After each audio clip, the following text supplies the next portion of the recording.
So I like this one a lot. Now, if you see the poster, the movie poster, you might think it's a kind of anime even, and there's going to be a lot of sword fighting, Final Fantasy type stuff. It's not. It's very similar to Where the Wild Things Are. It reminds me of a lot. I think this is better though. Or NeverEnding Story. So about those kind of introverted, loner, outcast kids and the elaborate, rich fantasy worlds and escapism they resort to. Now Barbara, she's a loner. She doesn't have a lot of friends, and she has this elaborate mythology she's created about how giants exist, and she fights giants. And I loved seeing her talk about this mythology. One, the animation was beautiful. Two, it's always nice when you see someone who's a little more shy and reserved really open up about a topic they're passionate about. It's really nice to see. And I loved her fort. So we see her fort, her secret hideout, and I loved how they did such a good job by making the look of her fort really match up with her own imagination and her own inner life. And you can see how this rich fantasy world she's created for herself in her mind, her fort and her secret hideout, that's her kind of externally trying to create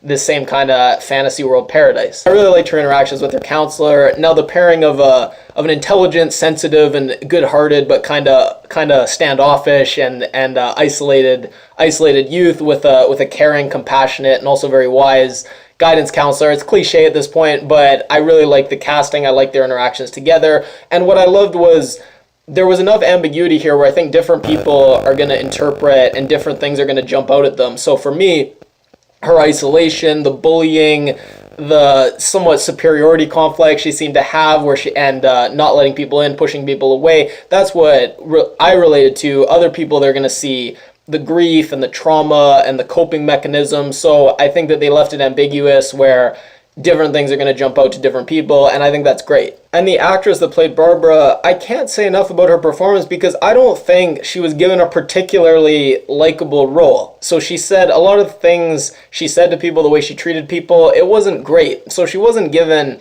this role that's very easy to root for and like her, but nonetheless, she was incredibly likable, incredibly compelling. So the fact that her performance, taking this role where she doesn't always come across the best, but just letting that goodness and that warmth just radiate, so you always understand her, you always like her to some extent, you always root for her, I think was just an incredible performance. I don't think she'll get the credit that she deserves, and part of that is because she's a kid, and you know, sometimes kids, we don't really look at them as giving performances akin to adults, but I really think this was just an incredible performance. And I think the look of this movie was great. It was beautiful. Her fantasy world, the fantasy world scenes, even her drawings of the giants that she'd constructed were so intricate, so detailed, but then it had a great contrast with kind of bleak, ordinary reality that was very harsh and very ugly, and just the contrast of her fantasy world with the stone cold reality of her getting bullied, her getting beaten up.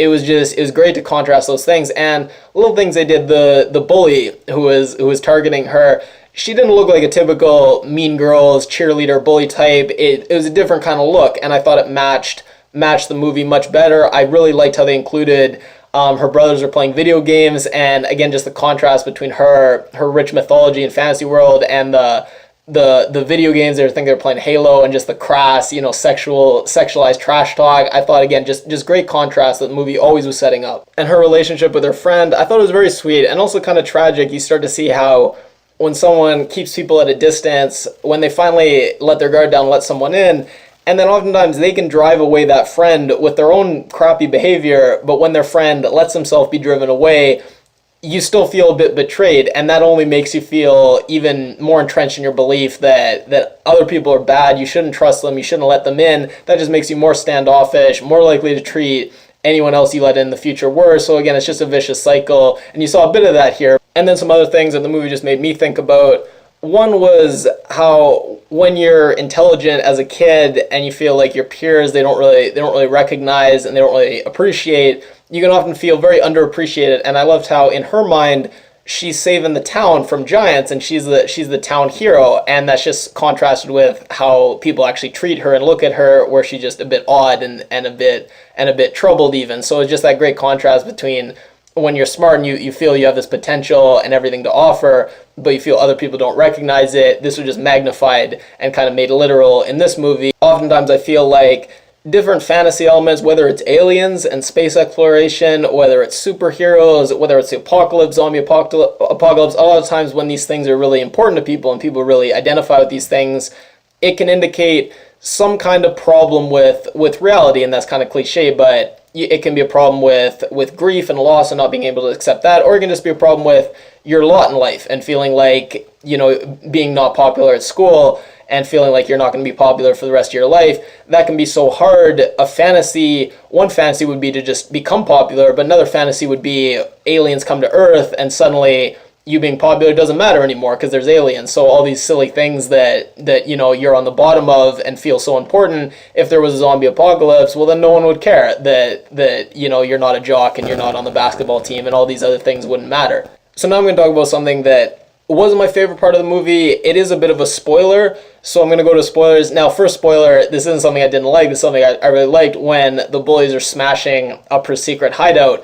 For me, I've never seen that on film before. I've never seen a movie do that, but for me it just hit really hard, and it was just so powerful. And for some people, they wouldn't really see it as hitting them that hard, but for me it hit really hard. Now, something I didn't like was, at the end, it seemed a bit like they seemed to be saying this whole fantasy world that she'd constructed and this interest in giants and that, it was just kind of a maladaptive coping mechanism, and it was a kind of phase that when she really was able to accept reality and face reality, well, then she wasn't going to do all that stuff anymore.